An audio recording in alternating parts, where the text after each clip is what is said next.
Papa, don't drink that! It's poisoned!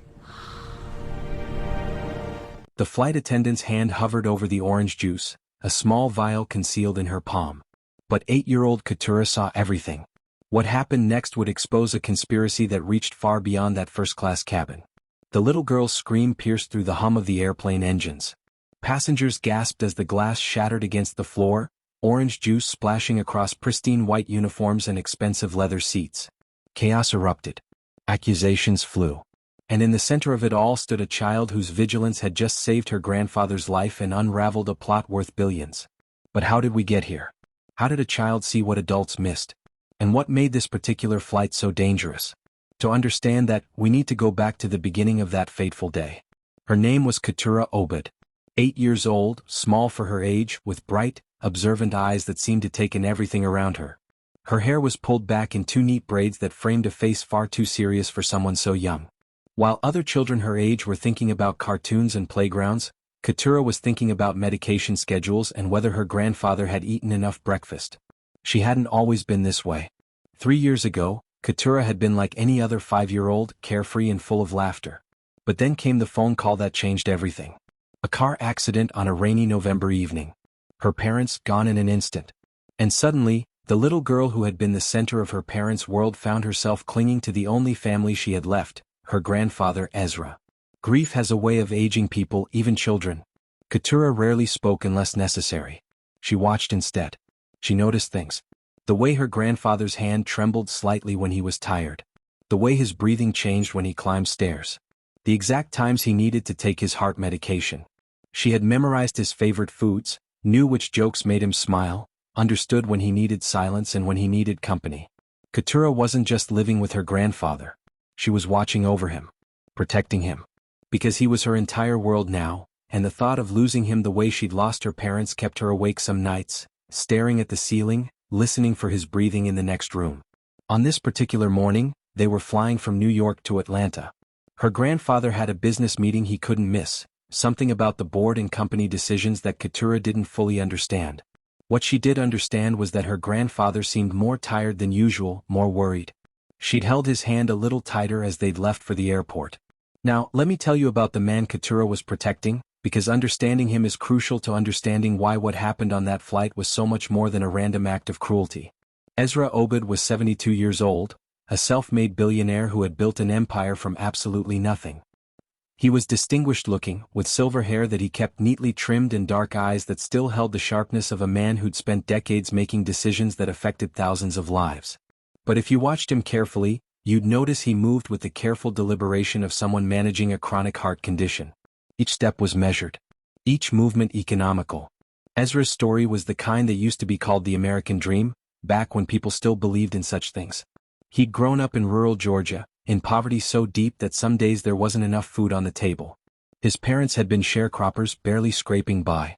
But Ezra had been blessed with a brilliant mind and a stubborn refusal to accept that his circumstances defined his future. He'd been the first in his family to attend college, working 3 jobs to pay his way through. After graduation, he'd started Obed Technologies in a garage with borrowed money and a revolutionary idea about pharmaceutical patents. 40 years later, that garage startup was worth billions, holding patents on medications that saved lives around the world. But success, Ezra had learned, came with a price. The higher you climbed, the more people wanted to pull you down. And recently, his body had started betraying him in ways his mind never had. 6 months ago, he'd suffered a minor stroke. Nothing catastrophic, but enough to leave him slightly weakened, enough to make his company's board of directors start circling like sharks who'd scented blood in the water. They wanted him to retire, to step down, to hand over control. They cited his age, his health, the need for fresh leadership. What they didn't understand, or perhaps didn't care to understand, was that Ezra wasn't holding on to his company out of ego or greed. He was holding on for Keturah, his granddaughter. The last piece of his daughter he had left in this world. Before his daughter died, Ezra had made her a promise. He'd promised to take care of her little girl, to make sure she had every opportunity, every advantage, every chance at the kind of life his daughter had wanted for her. That promise was the only thing that got him out of bed some mornings when his heart ached not just from disease but from grief. The company was Keturah's inheritance, her future, her security. And Ezra Obed was not about to let a board of directors more interested in quarterly profits than long-term stability take that away from her. His will was ironclad. His succession plans were clear. When Keturah came of age, she would inherit everything, guided by trustees he trusted with his life. But all of that made him vulnerable. A 72-year-old man with a heart condition, worth $4.7 billion, was a target. And on that flight from New York to Atlanta, someone had decided it was time to pull the trigger. As Ezra and Keturah boarded the first-class cabin that morning, he moved slowly, one hand gripping his cane, the other held firmly by his granddaughter. The cabin was everything you'd expect from first class, all leather and space and quiet luxury. Soft lighting. Wide seats. The muted conversations of people wealthy enough or important enough to travel this way. Keturah didn't care about any of it. She'd flown first class before. Her grandfather was a billionaire after all. But luxury meant nothing to her. What mattered was getting her grandfather settled, making sure he was comfortable, checking that he had his medication, his water, everything he might need. As she helped him into his seat by the window, adjusting his pillow and making sure his seatbelt wasn't too tight, Keturah's observant eyes swept the cabin. That's when she noticed the flight attendant watching them. The woman was standing near the galley, and there was something about her expression that Keturah couldn't quite read. It wasn't the professional smile most flight attendants wore. It wasn't warmth or welcome. It was something else. Something that made the hair on the back of Keturah's neck stand up, though she didn't know why. The flight attendant's eyes were fixed on her grandfather, and the look in them made Keturah's stomach twist with an instinct she was too young to name but old enough to trust. Something was wrong. She didn't know what yet. She didn't know how wrong things were about to get. But in that moment, as she climbed into the seat next to her grandfather and buckled herself in, Keturah made a silent decision. She was going to watch that flight attendant very, very carefully. And that decision, that moment of childish intuition, would end up saving her grandfather's life and exposing a conspiracy that reached into the highest levels of his company, a plot where betrayal wore a professional smile and murder was served in a glass of orange juice. If you're already hooked by Keturah's story and want to see how this 8-year-old girl takes on corporate greed and racism, hit that subscribe button right now, because what happens next will leave you speechless. But before we continue, I have to ask you something. Have you ever had a moment where your instincts told you something was wrong, even when you couldn't explain why? Have you ever noticed something that everyone else missed?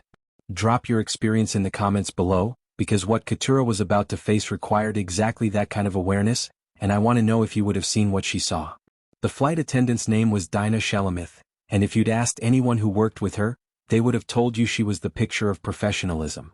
Mid-30s, impeccably dressed in her crisp airline uniform that never seemed to wrinkle no matter how long the flight. Her blonde hair was pulled back in a tight bun, not a single strand out of place. And she had a smile, the kind of smile that had been practiced in mirrors and perfected over 15 years of serving passengers in cramped metal tubes at 30,000 feet. But here's the thing about practice smiles. They never quite reach the eyes. And Dinah's eyes, pale blue and perpetually assessing, held something cold behind the professional courtesy. Something calculating. Dinah had been with the airline for 15 years, long enough to earn the title of senior flight attendant, long enough to know every regulation, every protocol, every trick to make passengers feel valued and important. She was known among her colleagues for her professionalism, for never losing her composure, for handling even the most difficult passengers with grace. But what her colleagues didn't know, what the airline's glowing performance reviews didn't capture, was that Dinah's service was selective. Very selective. You see, Dinah had grown up in a small town where everyone knew everyone, where your last name mattered more than your character, where the social hierarchy was as rigid as stone. She'd watched wealthy families vacation in places she could only dream about. She'd served people who treated her like she was invisible, like she was less than human, just a servant meant to cater to their every whim. And over 15 years of serving first-class passengers, of watching people who she believed hadn't earned their wealth, hadn't worked for their privilege, hadn't suffered like she had, Dinah had developed a deep, festering resentment. It lived in her chest like a wound that never quite healed, growing more infected with every entitled demand, every dismissive gesture, every time someone snapped their fingers at her like she was a dog. But her resentment wasn't equal opportunity. No, Dinah reserved her deepest contempt for passengers who she believed fundamentally didn't belong in first class. Passengers who, in her twisted worldview, were somehow intruding on a space that wasn't meant for them. And when she saw Ezra Obed, an elderly black man moving slowly down the aisle with a little black girl holding his hand, something dark flickered in those cold blue eyes. In Dinah's mind, shaped by prejudices she'd never examined and biases she'd never challenged, this man and this child didn't belong here. It didn't matter that Ezra had built a billion-dollar company from nothing. It didn't matter that he'd revolutionized pharmaceutical technology and saved countless lives. It didn't matter that he'd earned every penny through brilliance and decades of tireless work. All Dinah saw was what she'd been taught to see. And what she saw offended her sense of order, her sense of how the world should be. So as she watched them settle into their seats, as she observed Keturah fussing over her grandfather with such tender care, Dinah's practiced smile grew thinner. Her jaw tightened almost imperceptibly. And she made a decision about how this flight was going to go for the Obed family. She approached their seats with that exaggerated politeness that people use when they want you to know they're being polite but don't actually respect you. Her voice was syrupy sweet, dripping with false concern as she stopped beside Ezra's seat. "Sir," she said, drawing out the word just a beat too long, "are you sure you're in the right section? First class can be confusing. Let me check your boarding passes for you. Now let me pause here and explain something important." Ezra Obed had experienced this particular brand of discrimination more times than he could count. He'd been followed in stores despite wearing suits that cost more than most people's monthly rent. He'd been questioned in his own office building by security guards who assumed he was lost. He'd been asked to show identification at restaurants where he had standing reservations. 72 years on this earth, 40 of them as a successful businessman, and people still looked at him and saw someone who needed to prove he belonged. So when Dinah asked for his boarding passes, Ezra didn't sigh. He didn't argue. He didn't explain that he'd flown first class more times than she'd probably worked flights. He simply reached into his jacket pocket with steady hands and calmly handed over the boarding passes. But Keturah felt it. She felt the insult in the question, the assumption beneath the false politeness. Her small hands squeezed her grandfather's tighter, her observant eyes fixed on Dinah's face, reading every micro-expression, every subtle shift in that practiced smile. Dinah took the boarding passes and made a show of examining them. She looked at the passes, then at Ezra, then back at the passes. She checked once, then twice. Then a third time, her eyes narrowing as if she were trying to find some discrepancy, some proof that this was all a mistake, that these people didn't actually belong in her first-class cabin. Around them, other passengers were settling in. A businessman in an expensive suit 2 rows up hadn't been asked for his boarding pass. An elderly white woman across the aisle was being helped with her luggage, offered champagne, welcomed aboard with genuine warmth. None of them were being questioned. None of them were being made to prove they had a right to be there. The silence stretched as Dinah continued her theatrical verification process. Keturah could feel her heart beating faster, could feel the familiar burn of anger and helplessness that came with watching her grandfather being treated this way. She wanted to say something, wanted to demand why they were being singled out, but she'd learned from experience that children who spoke up were dismissed as rude or disrespectful.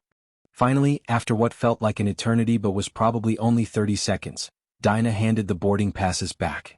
Her smile was thin now, barely there, and her voice carried an edge that hadn't been there before. "Everything seems to be in order," she said slowly, emphasizing each word. Then after a deliberate pause, "How fortunate. How fortunate." As if their presence in first class was a matter of luck rather than legitimacy. As if they'd somehow stumbled into these seats by accident rather than purchasing them. The condescension in those 2 words was so thick you could have cut it with a knife. Keturah's 8-year-old mind might not have had the vocabulary to name what she was witnessing, but she understood it perfectly. She noticed the tone, the pause before that final phrase, the way Dinah's eyes lingered on them with barely concealed disdain.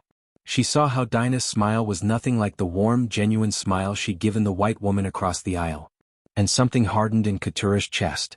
Not just anger, though there was plenty of that, but a cold, focused determination. She was going to watch this woman carefully. As the flight prepared for takeoff, as the cabin crew went through their safety demonstrations and the pilots made their announcements, Dinah continued her campaign of subtle cruelty. And here's the insidious thing about microaggressions, they're designed to be just small enough, just subtle enough, that if you call them out, you look like you're overreacting.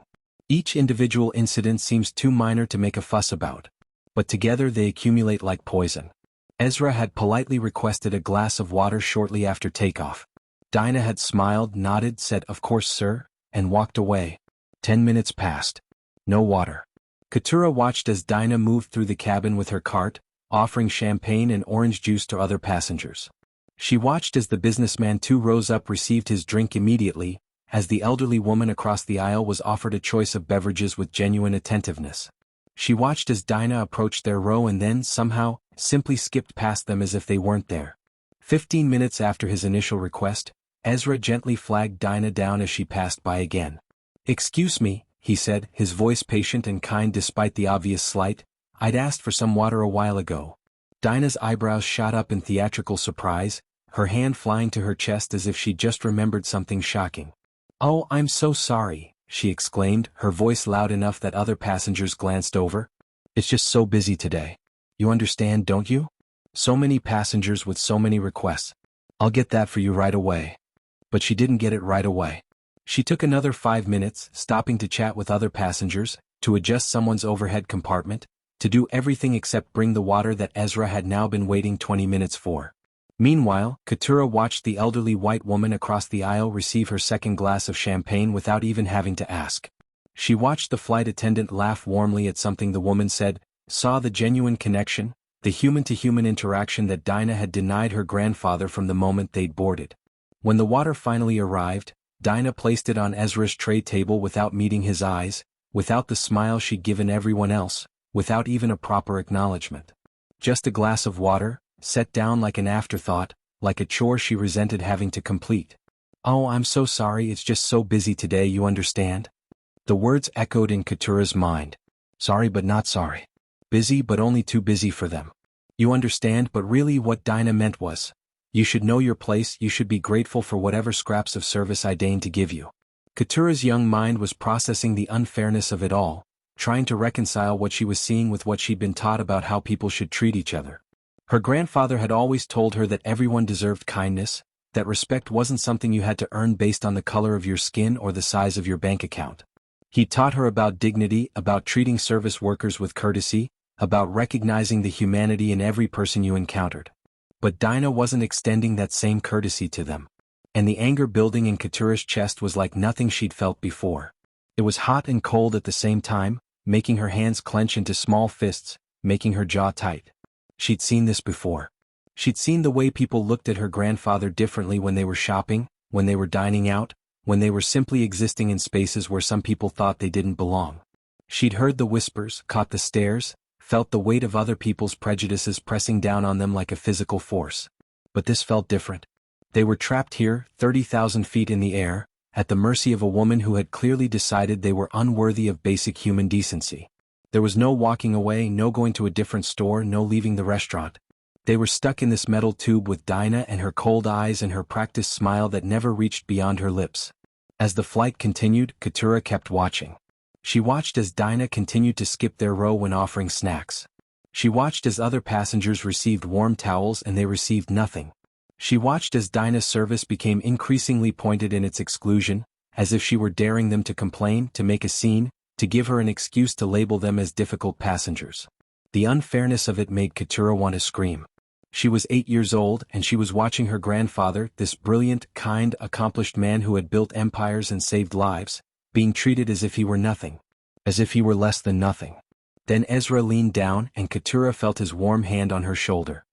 His voice was soft, meant only for her ears, carrying the wisdom of 7 decades of navigating a world that often didn't want to make room for him. "Don't let it trouble you, little one," he whispered, his breath warm against her ear. "Some people carry darkness in their hearts. We carry light." It was something he'd told her before, his philosophy for dealing with prejudice and hatred. Don't let it dim your light. Don't let other people's darkness infect your soul. Rise above it with grace and dignity and the knowledge that your worth isn't determined by their limited vision. Keturah nodded because her grandfather expected her to nod, because she loved him and wanted to ease the weariness she heard beneath his gentle words. But inside she didn't feel comforted. Inside she felt a churning mixture of anger and fear and a fierce protectiveness that made her feel older than her 8 years. She'd heard her grandfather's wisdom before. She'd watched him respond to countless insults and slights with grace, with patience, with an almost superhuman ability to not let the cruelty of others touch him. He'd spent a lifetime carrying light in the face of darkness, and maybe that was the right way, the noble way, the way that kept you from becoming bitter and broken. But Keturah was 8 years old, and she hadn't yet learned how to shield her heart the way her grandfather had. She felt every slight as if it were a physical blow. She absorbed her grandfather's pain because she loved him so completely that his wounds became her wounds. And beyond the hurt, beyond the anger at the unfairness, there was something else growing in Keturah's mind. Something that had started with that strange look she'd caught on Dinah's face when they'd first boarded. Something that had been reinforced by every deliberate slight, every calculated cruelty. This wasn't just about a racist flight attendant making their journey unpleasant. There was something else here. Something in the way Dinah kept watching her grandfather when she thought no one was looking. Something in the intensity of her disdain that felt personal rather than just prejudiced. Keturah had learned to read people by necessity. When you're a child who's lost her parents, when you're navigating grief and trying to take care of an aging grandfather, you learn to notice things. You learn to read the subtle signs that adults think children are too young to understand. You learn that sometimes the most important information comes not from what people say, but from what they don't say. Not from their words, but from their eyes, their body language, the tiny betrayals of their true intentions. And something in Dinah's eyes, beneath the cold disdain and practiced professionalism, sparked a warning in Keturah's mind. An instinct she couldn't name but couldn't ignore. So as her grandfather settled back in his seat, as he opened the business journal he'd brought to read during the flight, as he tried to make the best of a situation designed to make him feel unwelcome, Keturah made a silent decision. She was going to watch Dinah Shulamith very, very carefully. She was going to notice everything. Every movement, every expression, every interaction. Because her 8-year-old instincts, sharpened by loss and responsibility, were screaming that something was wrong here. Something more than just everyday racism, more than just a bigoted flight attendant making their lives difficult. Something dangerous. Keturah didn't know yet that her instincts were right. She didn't know that Dinah's hatred was just the surface of something much darker, a conspiracy that reached far beyond this first-class cabin. She didn't know that her vigilance, born from love and honed by necessity, was the only thing standing between her grandfather and a plot designed to kill him. All she knew was that the woman in the crisp uniform with the cold eyes and the practiced smile was a threat. And Keturah Obed, 8 years old and already far too familiar with loss, was not going to let anyone hurt her grandfather. Not on her watch. If you're feeling the same protective anger that Keturah felt, if you're already rooting for this brave little girl to expose what's really happening on this flight, make sure you hit that subscribe button now, because the conspiracy she's about to uncover goes deeper than anyone could imagine, and you won't want to miss a single moment of how this plays out. Now, here's what I want to know from you. Have you ever been in a situation where you witnessed discrimination, where you saw someone being treated unfairly because of who they were? And more importantly, did you speak up or did you stay silent?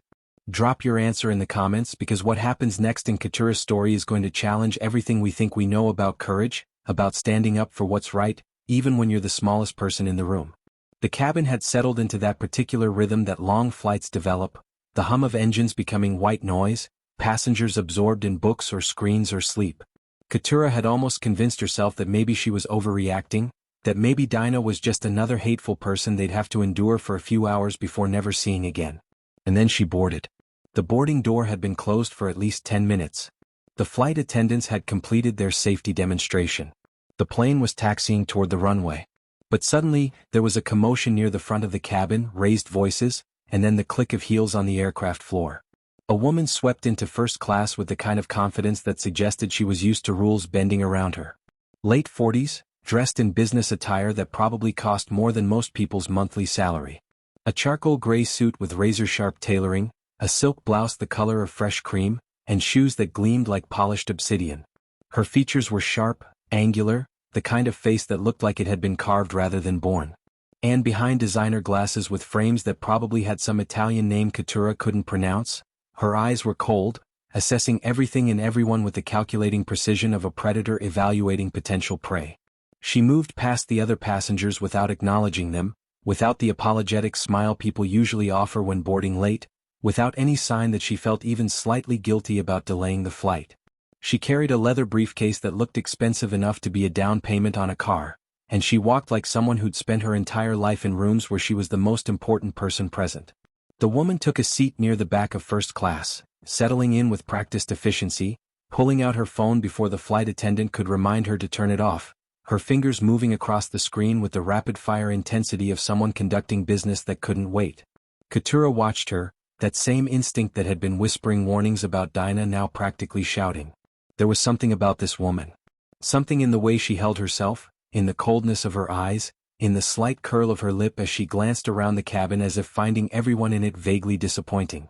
But what really caught Keturah's attention, what made her small body go rigid in her seat, was what happened next. The late boarding woman's eyes swept the cabin and landed on Dinah, who was standing near the galley. And for just a fraction of a second something passed between them. Not a smile, not a wave, not any overt acknowledgement. Just a look. A subtle glance that lasted maybe 2 seconds but carried the weight of shared knowledge, of conspiracy, of two people who knew something that no one else in that cabin knew. It was the kind of look that most people would miss. Most people weren't watching carefully enough, weren't primed to notice the subtle signals that passed between people who shared secrets. But Keturah had spent 3 years learning to read her grandfather's face for signs of pain or fatigue. She'd developed an almost supernatural ability to notice the things people tried to hide. And she saw that look. She saw it and understood on some instinctive level that these two women knew each other. And that terrified her in a way she couldn't quite explain. Now let me tell you who this woman was, because understanding her is crucial to understanding just how deep this conspiracy ran, how far people were willing to go for power and money, and the kind of ambition that poisons everything it touches. Her name was Naomi Bathsheba, and she was the executive vice president of Obed Technologies. Ezra's company. His empire. The business he'd built from nothing over 40 years of brilliant innovation and tireless work. Naomi had been with the company for 12 years, climbing the corporate ladder with the single-minded determination of someone who viewed every colleague as either a stepping stone or an obstacle. She was brilliant, no one could deny that. Her understanding of pharmaceutical patents and intellectual property law was encyclopedic. She'd negotiated deals that had added hundreds of millions to the company's value. She'd restructured entire divisions, cutting fat and maximizing efficiency with the ruthless precision of a surgeon. But brilliance without conscience is a dangerous thing. And Naomi Bathsheba had left her conscience behind somewhere around year 3 of her corporate ascent, buried under the weight of quarterly earnings reports and hostile takeover attempts and board meetings where weakness was blood in the water. She was ambitious. Not the healthy kind of ambition that drives people to excellence, that pushes them to be better versions of themselves. No, Naomi's ambition was the corrosive kind, the kind that kept her awake at night, not because she was excited about innovation or helping people, but because she was calculating how to eliminate her competition, how to position herself for the next promotion, how to accumulate more power and more wealth regardless of who got hurt in the process. And recently, Naomi had been passed over for something she'd spent the last 5 years positioning herself to obtain. The CEO position. The top job. The corner office with the panoramic views and the salary that came with 8 figures and stock options worth more than most people would earn in 10 lifetimes. Ezra had made his decision clear 6 months ago, right after his minor stroke. The board had pressured him to name a successor, to have a transition plan in place. And Ezra, knowing his health was declining, knowing that time was no longer the infinite resource it had seemed in his youth, had made his choice. He would maintain control of the company until Keturah came of age. His will was ironclad. His succession plan was clear. The company would be held in trust, managed by trustees he'd personally selected, people he'd known for decades, people whose integrity was beyond question. And when Keturah turned 25, when she'd had time to grow up, to be educated, to understand the weight of the responsibility she'd be inheriting, the company would pass to her. It was a loving grandfather's attempt to secure his granddaughter's future, to make sure she'd always be taken care of, to honor his daughter's memory by ensuring her child would have every advantage, every opportunity, every resource. But to Naomi it was an insult, a betrayal. A door slammed in her face after years of loyalty and hard work and sacrifices she'd made for the company. In Naomi's mind, she'd earned that CEO position. She'd given 12 years of her life to Obed Technologies. She'd missed family gatherings and vacations and relationships because she'd been working 18-hour days, had been traveling constantly, had been doing the hard work while Ezra had been getting older and weaker and less capable of running the company he'd built. And now she was expected to wait? To spend the next 17 years watching the company be run by trustees and committees while an 8-year-old girl, who knew nothing about business or pharmaceuticals or the cutthroat world of corporate leadership, was being groomed to inherit billions? The unfairness of it, in Naomi's twisted logic, was unbearable. She'd convinced herself that she deserved that company more than some child who'd done nothing but be born to the right person. She'd convinced herself that Ezra's decision was senile, the confused thinking of an old man clinging to power and playing favorites with his bloodline rather than recognizing merit and capability. But what Naomi wanted didn't matter as long as Ezra was alive and in control. His will was too solid, his legal protections too robust, his trustees too loyal. There was no legal way for Naomi to seize control of the company.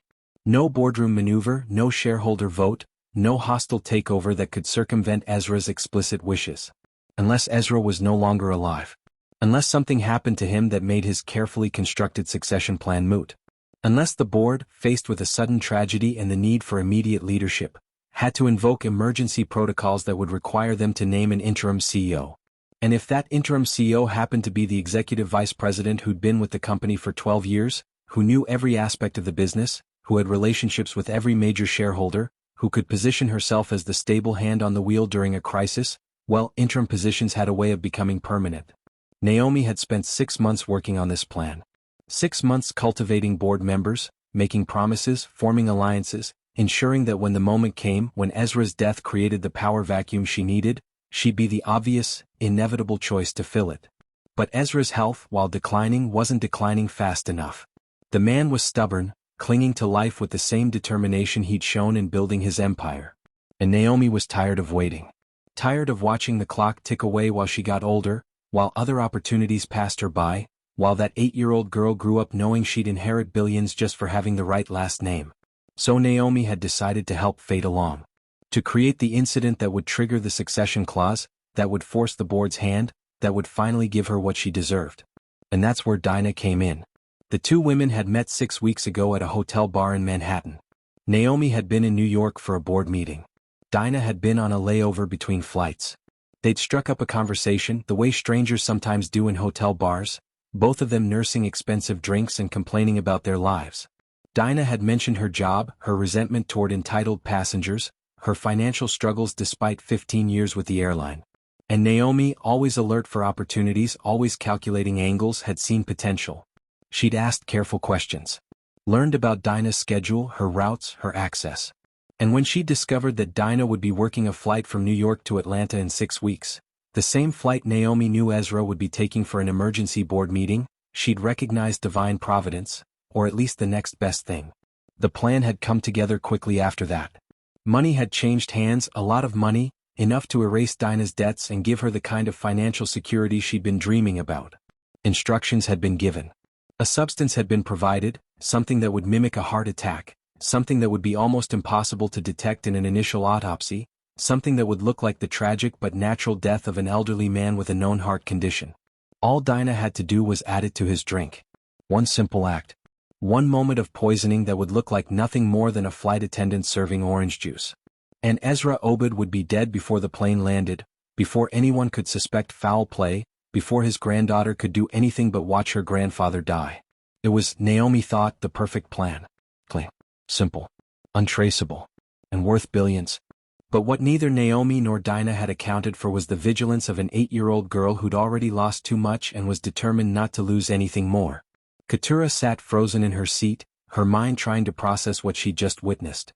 That look between the flight attendant and the late boarding woman. It was too deliberate to be coincidence, too loaded with meaning to be innocent. They knew each other. And something about the way they'd looked at each other, something about the conspiracy in that brief glance, made Keturah's stomach turn with fear. She needed to know more. Needed to understand what was happening. Because every instinct she possessed was screaming that her grandfather was in danger. About 20 minutes into the flight, Keturah unbuckled her seatbelt and stood up. Her grandfather glanced at her, concern flickering across his weathered face. "Restroom," she said quietly, and he nodded, returning to his business journal. Keturah made her way down the aisle, her small feet silent on the carpeted floor. She had to pass by the late boarding woman's seat to reach the lavatory, and as she approached, she slowed her pace, her sharp ears picking up the sound of a quiet conversation. The woman, Naomi, was on her phone, speaking in a voice low enough that she probably thought no one could hear her. But she hadn't accounted for a child moving slowly past, a child who'd learned to move quietly through her grandfather's house at night to check on him, a child whose hearing had been sharpened by 3 years of hypervigilance. "Everything's in place," Naomi was saying, her voice tight with barely contained satisfaction. "By the time we land, the transition will be inevitable. The board meets tomorrow morning." Keturah's heart began to pound. She kept walking, trying to look casual, trying not to draw attention to herself. There was a pause, Naomi listening to whoever was on the other end of the line. Then she continued, and the words she spoke next made Keturah's blood run cold. "His health has been declining. One more incident, and they'll have no choice but to invoke the succession clause. One more incident. The words echoed in Keturah's mind like a death knell. One more incident. They were talking about her grandfather. About his health. About something happening to him. Another pause, longer this time. Keturah had reached the woman's row now, was directly beside her seat. She needed to keep moving, needed to not look suspicious, but she had to hear more. And then Naomi said the words that confirmed Keturah's worst fears, that transformed vague suspicion into concrete terror. Don't worry about the girl. She's 8. No one listens to children. The girl. They'd accounted for her in their plans. They'd discussed her, dismissed her, decided she wasn't a threat because of her age, because adults never really listened to children, never really took them seriously. Keturah's heart was hammering so hard she thought it might burst from her chest. Her hands were shaking. Her breath came in short, shallow gasps. But she forced herself to keep walking, forced herself to pretend she was just a little girl heading to the bathroom, nothing to see here, nothing to worry about. She pretended to stop and tie her shoe, crouching down beside Naomi's seat, her fingers fumbling with laces that didn't actually need tying. She needed more information. Needed to understand what one more incident meant, what they were planning. But Naomi must have seen another passenger approaching from the other direction, because she ended the call abruptly, her voice sharp. I have to go. Just make sure everything goes according to plan.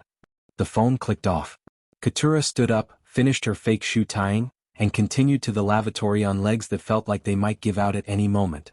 She locked herself in the tiny bathroom, leaning against the door, trying to control her breathing, trying to think. Her 8-year-old mind was racing, trying to connect dots, trying to understand the full scope of what she'd overheard. The woman on the phone worked for her grandfather's company. She had to, based on what she'd said about the board and the succession clause. She was planning something. Something that would happen before they landed. Something that would cause an incident with her grandfather's health. And somehow Dinah the flight attendant was involved. That look they'd exchanged, the recognition, the conspiracy.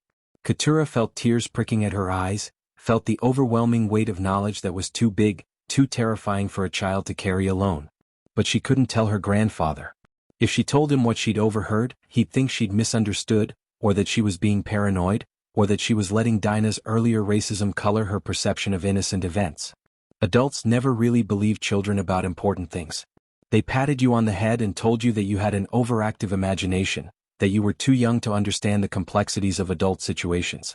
No one listens to children. The woman's words echoed in Keturah's mind. She'd been right about that. No one would listen to an 8-year-old girl claiming there was a conspiracy to hurt her grandfather. Which meant Keturah was on her own. Which meant if something was going to happen, if they were planning to hurt her grandfather, she was the only one who could stop it.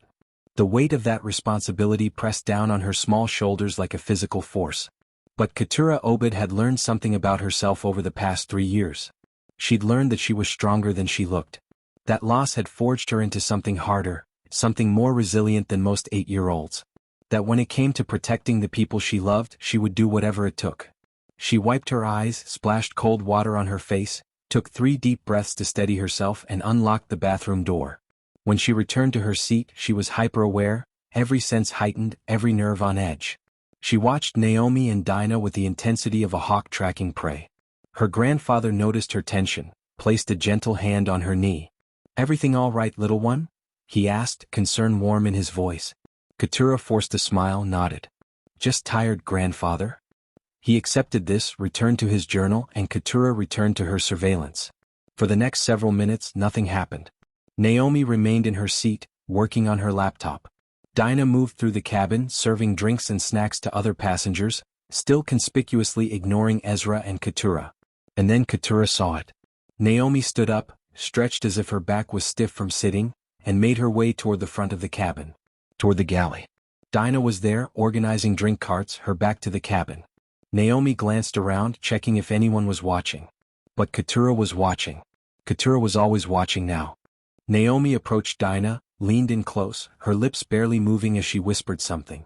The exchange lasted maybe 5 seconds. And then, in a movement so quick and practiced that most people would have missed it, Naomi pressed something small into Dinah's hand.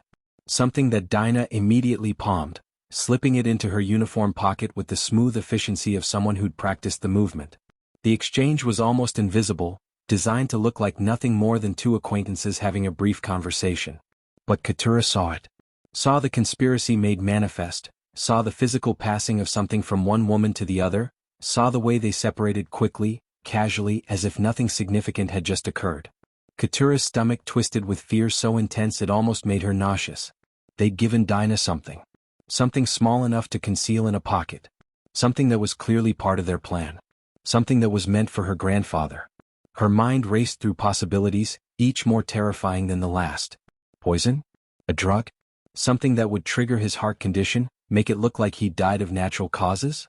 One more incident, and they'll have no choice but to invoke the succession clause. They were going to kill him. Right here on this plane, surrounded by witnesses who would see nothing but an elderly man with a heart condition succumbing to his illness.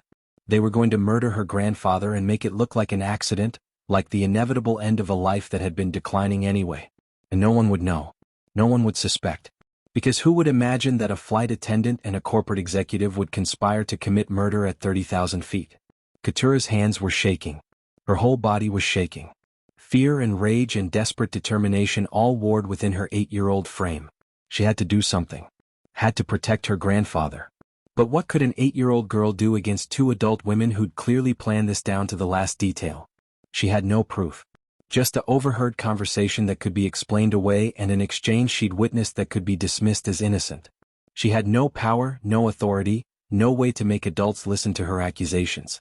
All she had was her vigilance, her determination, and the fierce, unbreakable love she felt for the man sitting beside her, the last family she had left in the world. So she watched. She watched Dinah like her life depended on it. Like her grandfather's life depended on it. Because it did. And then about 10 minutes after the exchange in the galley, Ezra's watch beeped softly. A reminder alarm. Keturah knew what it meant without having to ask. Time for his heart medication. She watched as her grandfather reached for the small pill organizer he always carried, the one with compartments for morning, afternoon, and evening doses. She watched as he opened the afternoon compartment, removed 3 pills, various colors and sizes, and swallowed them with the water that Dinah had finally brought him earlier. And from the galley Dinah was watching too. Keturah caught the expression on the flight attendant's face, that same strange look she'd noticed earlier, but now Keturah understood what it meant. Anticipation. Calculation. The look of someone waiting for the right moment to make their move. Ezra set down his pill organizer, returned his attention to his journal for a moment, then looked up at Keturah with a tired smile. "I'm quite thirsty," he said, his voice carrying the slight rasp that came with age and his condition. "I think I'd love some orange juice. Would you mind flagging down our attentive flight attendant?" Orange juice. The word sent a spike of pure terror through Keturah's heart. Before she could respond, before she could suggest water instead, before she could think of any reason to prevent this request, Dinah appeared beside their row as if she'd been waiting for this exact moment. And maybe she had been. Maybe this was what she'd been watching for, what she'd been anticipating. Her smile was back, that practiced, professional smile that never reached her cold eyes. But now Keturah could see something else beneath it. Something eager. Something dark. "Of course, sir," Dinah said, her voice dripping with false sweetness. "Orange juice. Right away." She turned and headed toward the galley, and Keturah's instincts, sharpened by fear and love and 3 years of learning to protect her grandfather, screamed one word in her mind. Danger. Whatever they'd given Dinah, whatever they'd passed to her in that quick exchange, it was about to go into her grandfather's drink.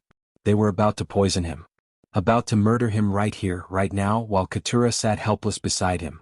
Unless she could stop them. If this story has you on the edge of your seat, if you need to know how Keturah stops this conspiracy before it's too late, hit that subscribe button right now, because what happens in the next few minutes will determine whether an 8-year-old girl can outsmart 2 ruthless killers and save her grandfather's life. But before we continue to the moment that changes everything, I want to ask you something. Have you ever known something was wrong, known someone was in danger, but struggled to make people believe you because of your age or your position, or because you didn't have concrete proof? Have you ever felt that helpless frustration of seeing danger coming and not knowing if anyone will listen when you sound the alarm? Share your story in the comments, because what Keturah is about to face is that exact nightmare, and I want to know if you've ever felt what she's feeling right now. Dinah turned away from their row and headed toward the galley, that practiced smile still fixed on her face, her movements smooth and professional. Just another flight attendant getting a drink for a passenger. Nothing unusual. Nothing to notice. But Keturah was noticing everything. She watched as Dinah disappeared behind the galley curtain, watched as that thin barrier of fabric separated her grandfather from whatever was about to happen on the other side. And time seemed to stretch, each second feeling like an eternity, each heartbeat thundering in Keturah's ears loud enough that she was surprised her grandfather couldn't hear it.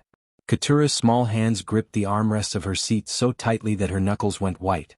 Her eyes were locked on that galley curtain, on the gap where the fabric didn't quite meet the wall, on the sliver of space through which she could catch glimpses of movement.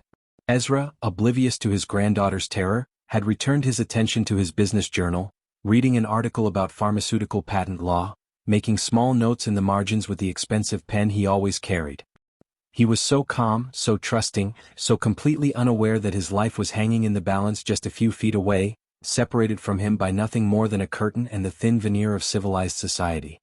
Through the gap in the curtain, Keturah saw movement. Dinah's hand reaching into her uniform pocket. The same pocket where she'd slipped whatever Naomi had given her. Keturah's breath caught in her throat.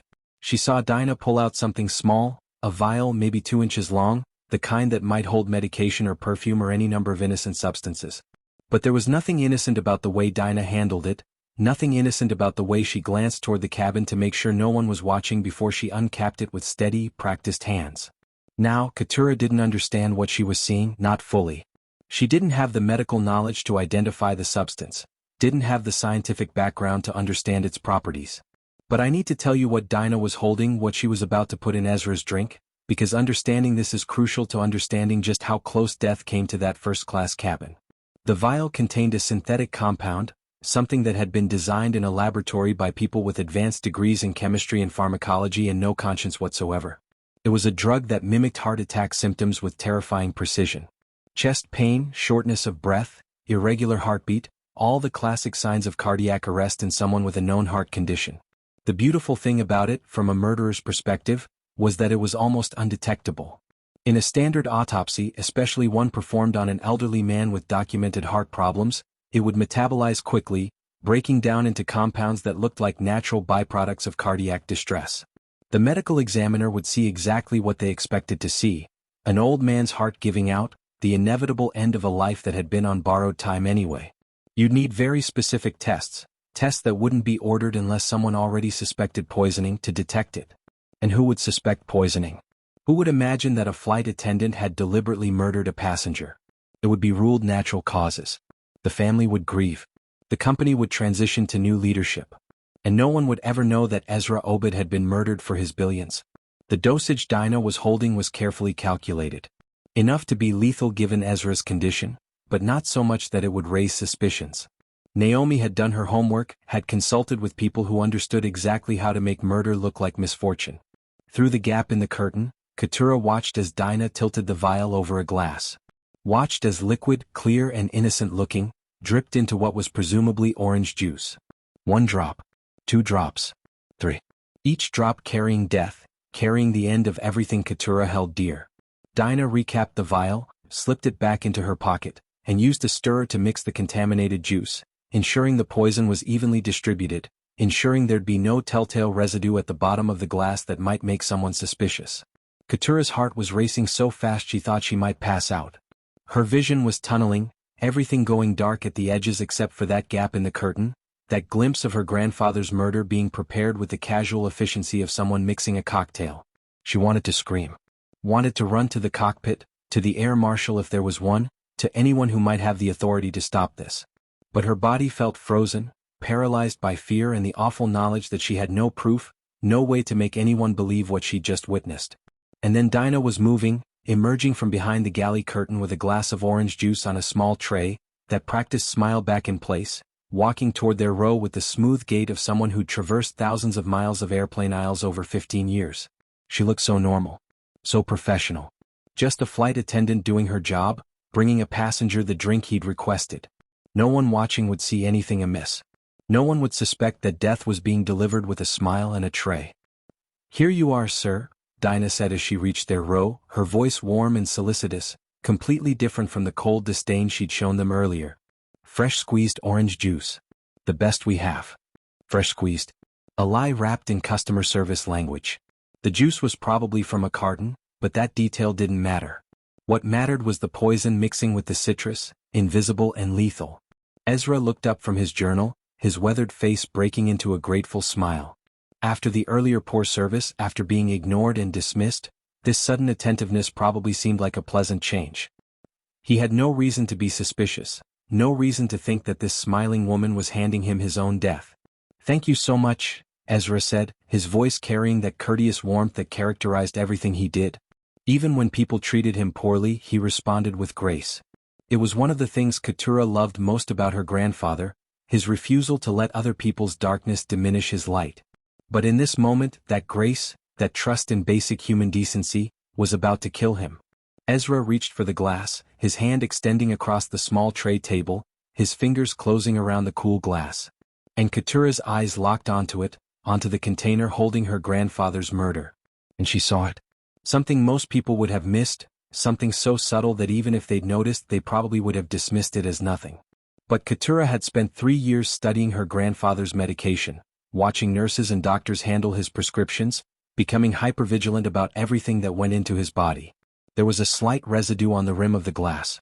Just a faint cloudiness, barely visible, the kind of thing that might happen if liquid had been poured hastily, if something had splashed and not been wiped clean. But orange juice didn't leave that kind of residue. Keturah had seen her grandfather drink orange juice hundreds of times. This was different. Wrong. And the juice itself, when she looked closely, had a faint cloudiness to it that fresh squeezed orange juice shouldn't have. It was subtle, you'd have to be looking for it to notice, but it was there. Something foreign mixed in with the citrus, something that hadn't quite dissolved completely despite Dinah's stirring. Time seemed to slow down in that moment. Everything around Keturah went into sharp focus even as it seemed to move through molasses. She could hear every sound in the cabin with crystalline clarity. The hum of the engines. The rustle of someone turning a page 3 rows back. The soft chime of the seatbelt sign. Her grandfather's breathing, steady and unaware. She watched his hand extend toward the glass in terrible slow motion. Watched his fingers grip the cool surface. Watched him begin to lift it toward his lips, toward the final sip that would trigger the cascade of synthetic cardiac distress that would kill him before they landed. Every instinct in Keturah's small body was screaming. Every nerve was firing with desperate urgency.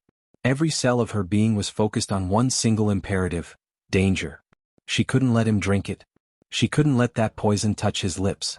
She had milliseconds to act, no time to think, no time to plan, no time to consider consequences or proper procedures or what adults might think of her actions. Her grandfather was about to die. And she was the only person in the world who knew it, the only person who could stop it. So she moved. Just as Ezra's fingers touched the glass, just as he began to lift it from the tray, Keturah lunged forward with all the force her 8-year-old body could muster. Her small hand shot out, connecting with the glass, slapping it away from her grandfather's grip with desperate strength born of pure terror. The glass flew from the tray, spinning through the air in a glittering arc. Time seemed to resume its normal speed with a crash as the glass shattered against the floor, orange juice splashing everywhere. It hit Dinah's pristine white uniform, staining it with sticky citrus. It splattered across the carpet, across the armrests, across the leather seats. Glass shards scattered across the aisle, catching the cabin light like tiny diamonds. And then silence. Complete, absolute silence. The cabin, which had been filled with the ambient noise of a flight in progress, went dead quiet. Conversation stopped mid-sentence. Passengers looked up from their books and screens and meals. Heads turned. Eyes stared. In the center of this sudden silence stood Dinah, her uniform dripping with orange juice and poison, her practiced smile shattered along with the glass, her face twisting with an emotion she couldn't quite hide fast enough. Rage.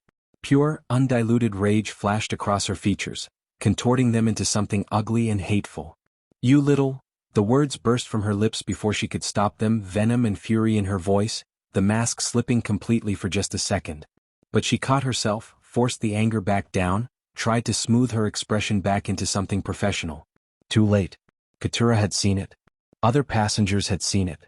That flash of rage was too intense, too personal, too much for the situation. It was the fury of someone whose carefully laid plans had just been destroyed by a child.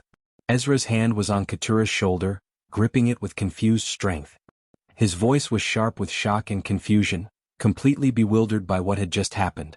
"Keturah, what's gotten into you?" He'd never seen her act like this. His granddaughter was gentle, thoughtful, well-behaved. She didn't lash out.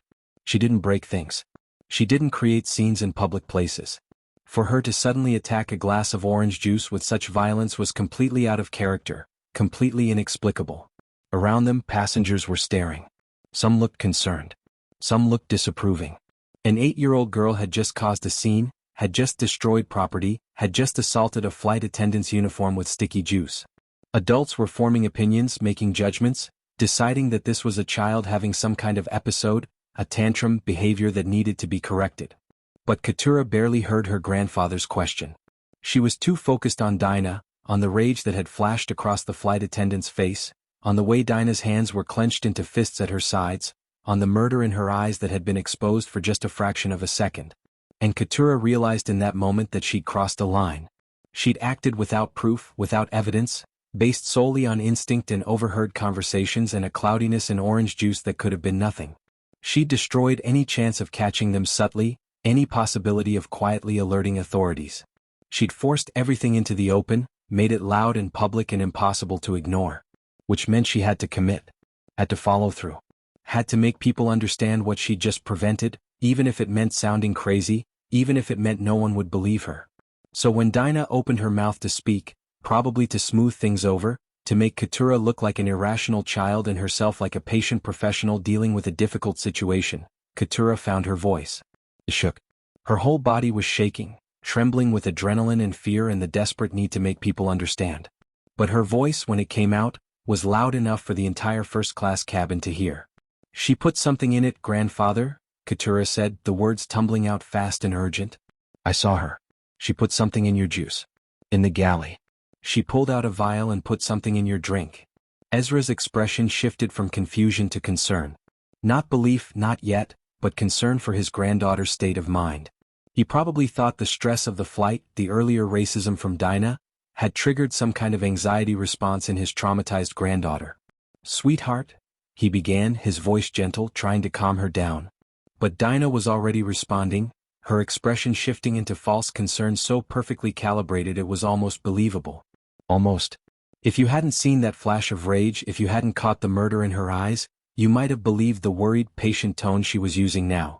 Sweetheart, I don't know what you think you saw, but Keturah wasn't going to let her finish. Wasn't going to let Dinah control the narrative, wasn't going to let this woman make her sound like a confused child having delusions. She'd seen too much. She knew too much. And even though she had no concrete proof, even though every adult in this cabin was probably preparing to dismiss her as an overwrought little girl, she had to try. So she interrupted, her voice rising, getting louder, making sure everyone in first class could hear her accusation. She took something from that woman. Keturah's small arm shot out, pointing toward the back of the cabin where Naomi sat frozen. The woman who works for you. They're trying to hurt you. I saw them in the galley, I heard her on the phone talking about you, about something happening before we land, about the board meeting tomorrow. The words poured out of Keturah in a desperate rush, everything she'd witnessed, everything she'd overheard, all the pieces of the conspiracy that had seemed so clear to her but probably sounded like paranoid fantasy to everyone else. She was pointing at Naomi now, her small finger trembling but steady, marking the executive vice president as part of the plot. And Naomi, who had been watching the scene unfold with growing horror, went pale. All the color drained from her sharp features. Her cold eyes, hidden behind those designer glasses, went wide with something that looked very much like panic. It was the reaction of someone who'd just been exposed.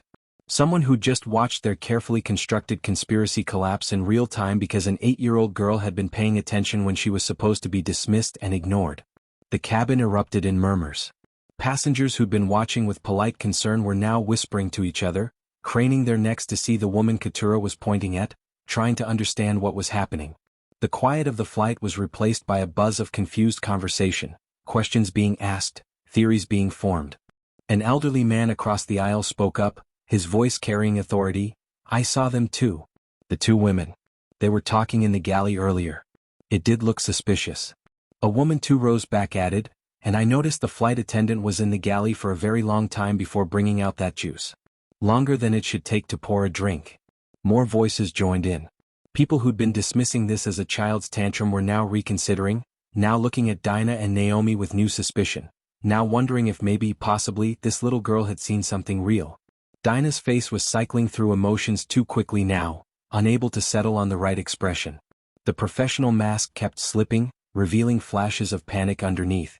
Her hands were shaking slightly as she tried to brush orange juice off her uniform. Ezra was looking between his granddaughter, the flight attendant, and Naomi, his brilliant mind trying to process what was happening, trying to connect dots that seemed impossible but that his granddaughter was insisting were real. "Naomi," he said slowly, his voice carrying a weight of betrayal that made Keturah's heart ache for him. "You're on this flight." It wasn't an accusation, not yet. But it was a question. A demand for explanation. Because Naomi being on this specific flight, being involved in whatever Keturah was describing, meant something terrible that Ezra was only just beginning to comprehend. And in that moment, standing in a first-class cabin with orange juice drying on the floor and poison soaking into the carpet and glass shards glittering like evidence of attempted murder, everyone was waiting to see what would happen next. Waiting to see if an 8-year-old girl's accusations would be believed or dismissed. Waiting to see if justice would be served or if two murderers would talk their way out of a crime they'd almost gotten away with. Waiting to see if Keturah's vigilance had saved her grandfather's life, or if she'd just destroyed her own credibility by making accusations she couldn't prove. The answer to those questions was about to unfold in ways that no one in that cabin could have predicted. Because what Keturah didn't know yet was that she wasn't as alone as she thought. That there were people on this plane whose job was to notice exactly the kind of suspicious behavior she'd been tracking. And that sometimes, just sometimes, people do listen to children, especially when those children are brave enough to scream the truth even when they know no one wants to hear it. If you're as invested in Keturah's fight as I am, if you need to know whether her accusations will be believed or dismissed, whether her grandfather will be saved or if these conspirators will escape justice, then you need to hit that subscribe button right now, because what happens next will determine everything, and you don't want to miss a single moment of how this unfolds. Before we continue to the confrontation that will expose this conspiracy completely, I need to ask you something important. If you were a passenger on this flight, if you'd witnessed this scene, would you have believed Keturah? Would you have stood up for her, backed up her story, or would you have dismissed her as a child having a tantrum? Because what happens next depends entirely on whether the adults around her choose to listen or to look away, and I want to know what kind of person you'd be in that moment. Tell me in the comments. Dinah forced a laugh, and it was one of the most unconvincing sounds Keturah had ever heard. It was high-pitched and brittle, cracking at the edges like thin ice under too much weight. The kind of laugh people make when they're desperately trying to convince everyone that something serious is actually ridiculous, that accusations with teeth are nothing more than amusing misunderstandings. "This is absurd," Dinah said, her voice trying for dismissive amusement but landing somewhere closer to panic. "The child is clearly overtired. Sir, I assure you." But even as she spoke, even as she tried to maintain that professional composure that had served her so well for 15 years, her body was betraying her. Her hands trembled slightly as she tried to brush the orange juice from her uniform, the sticky liquid staining the pristine white fabric, marking her literally and figuratively. The trembling wasn't from cold or from the shock of being splashed. It was the tremor of someone whose carefully constructed plan had just exploded in her face, whose conspiracy had been exposed by the one person she'd been certain wouldn't be believed. She kept touching her uniform pocket, the one where she'd slipped the vial, a nervous gesture that she probably didn't even realize she was making. Her fingers kept returning to that pocket as if checking that the evidence was still there, still hidden, or perhaps as if she was contemplating whether she could somehow dispose of it without anyone noticing. Her eyes darted around the cabin, looking for allies, for support, for anyone who would back up her version of events over an 8-year-old's accusations. And for a moment it seemed like she might get away with it. After all, she was an adult, a professional with 15 years of unblemished service. Keturah was a child, traumatized, possibly prone to seeing threats where none existed. But then a voice spoke up from across the aisle. A man in his 50s, distinguished-looking with salt and pepper hair and the kind of face that suggested he'd spent a career making important decisions. His name was Simeon, though no one knew that yet, and he'd been watching the interaction between Dinah and the Obed family with growing discomfort even before the orange juice incident. "I saw her too," Simeon said, his voice carrying the weight of someone who'd spent years testifying in courtrooms, giving depositions, speaking truth in situations where it mattered. "The flight attendant. She was in the galley for a long time before bringing out that juice. Longer than it should take to pour a drink. And she did pull something from her pocket. I couldn't see what it was, but I saw the gesture. It was deliberate." The cabin's murmuring grew louder. Other passengers were nodding now, adding their own observations. A woman in her 30s said she'd noticed the flight attendant and another passenger having what looked like a secretive exchange earlier. A businessman said he'd thought it odd that the flight attendant had been so attentive to everyone except the Obed family. Dinah's face flushed, color rising in her cheeks that had nothing to do with embarrassment and everything to do with trapped animal panic. She turned to Simeon, her voice rising in pitch, losing that carefully cultivated professional tone. That's preposterous. I was simply... She stopped, realizing she was about to explain what she was doing in the galley, which would require her to either lie convincingly or admit to something she absolutely could not admit to. I was preparing the drink. That's my job. This is absolutely ridiculous. But the more she protested, the less convincing she became. There's a particular quality to the voice of someone telling the truth when they're not believed, and a very different quality to the voice of someone lying when they're being exposed. Dinah's voice had the latter, a shrillness born of desperation, a defensiveness that went beyond what an innocent person would feel. Ezra had been silent through most of this exchange, his brilliant mind working through the implications of what was happening. His eyes moved from Keturah, who was still breathing hard from her intervention, to Dinah, who was falling apart at the seams, to the back of the cabin where Naomi sat frozen in her seat. And when his gaze landed on Naomi, when his eyes met hers, recognition and betrayal crossed his weathered features in waves. It was the look of a man who just realized that someone he'd trusted, someone he'd worked with for 12 years, someone he'd promoted and relied upon, had been planning his murder. Naomi, he said slowly, and his voice carried a weight that made everyone in the cabin go quiet. It wasn't loud. It didn't need to be. It was the voice of a man who'd built empires and led thousands of employees and made decisions worth billions. It was a voice that commanded attention without demanding it. You're on this flight. It wasn't quite an accusation yet. But it was close. Because Naomi being on this specific flight, the same flight Ezra was taking to an emergency board meeting, the same flight where his granddaughter was now accusing the flight attendant of poisoning his drink, was a coincidence too large to be believable. Naomi stood, and even in crisis, even with panic clawing at her insides, she tried to maintain her composure. She'd spent 12 years in boardrooms, 12 years negotiating with sharks, 12 years presenting a face of absolute control even when deals were falling apart. She smoothed her expensive suit, adjusted her designer glasses, and arranged her sharp features into an expression of confused concern. Ezra, she said, her voice measured and reasonable, the tone of someone speaking to a confused elderly person who needed gentle correction. This is a misunderstanding. I'm heading to the same meeting you are. The board meeting tomorrow. Pure coincidence that we're on the same flight. You know I always fly this route when I'm coming from New York. It was a good lie. It had the ring of truth because it was based on truth. Naomi did frequently fly this route. She was expected at the board meeting. Her presence on the flight could be explained as simple logistics. But Keturah wasn't going to let her grandfather be gaslit by this woman. Wasn't going to let Naomi smooth talk her way out of conspiracy and attempted murder. She'd come too far, risked too much, to let it end with sophisticated adults convincing everyone that she was just a traumatized child seeing threats where none existed. She gave her something. Keturah's voice cut through Naomi's reasonable explanation like a knife. I saw it. In the galley. She gave the flight attendant something and the flight attendant put it in her pocket. And before that, she was on the phone talking about you, grandfather. Talking about how your health was declining, about something happening before tomorrow, about the board meeting. Keturah's words tumbled out in a rush, desperate and urgent. She was pointing at Naomi again, her small arm trembling but steady, her eyes blazing with a fury that seemed too large for her 8-year-old body. Naomi's professional mask cracked, just slightly, just enough for everyone to see the contempt underneath. Her lip curled, her eyes went cold, and when she spoke, her voice carried an edge that hadn't been there before. The girl is clearly disturbed, Naomi said, and her tone was dismissive, condescending, weaponizing Keturah's age and trauma against her. After what she's been through, losing her parents in that terrible accident, it's understandable that she might see threats where none exist. Ezra, you need to get her some help. This kind of paranoid delusion. She didn't get to finish. Because Ezra's voice, when it came, was colder than Keturah had ever heard it. It was ice and steel and absolute fury, barely contained behind a veneer of civilized speech. Don't.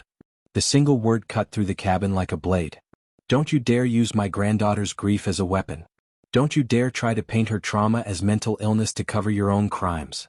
Ezra stood now, all 72 years of him, weakened by stroke and heart condition but still possessing a presence that filled the space around him. He'd spent decades in rooms with people trying to manipulate him, trying to use psychology and gaslighting and every trick in the book to get what they wanted. He knew exactly what Naomi was doing, and he wasn't going to let her do it to his granddaughter. My granddaughter, Ezra continued, his voice steady and dangerous, has been through more pain than most adults experience in a lifetime. And she has responded to that pain not with delusion, but with extraordinary courage and vigilance. She says she saw something, she saw it. She says she heard something, she heard it. And if she says you're involved in a plot against me, then I believe her. The cabin had gone absolutely silent. Every passenger was riveted, watching this confrontation unfold like a courtroom drama playing out at 30,000 feet. Some were recording on their phones now, documenting everything, creating evidence that couldn't be dismissed or denied later. Naomi's face had gone from pale to flushed, her careful control slipping further with each passing second. She opened her mouth to respond, to defend herself, to spin another explanation. But before she could speak, before she could try to regain control of the narrative, a new voice entered the conversation. A voice that carried unmistakable authority, the kind of authority that comes from law enforcement training in federal jurisdiction. I'm going to need everyone to remain seated. The speaker was a man who'd been sitting in economy, unnoticed until this moment.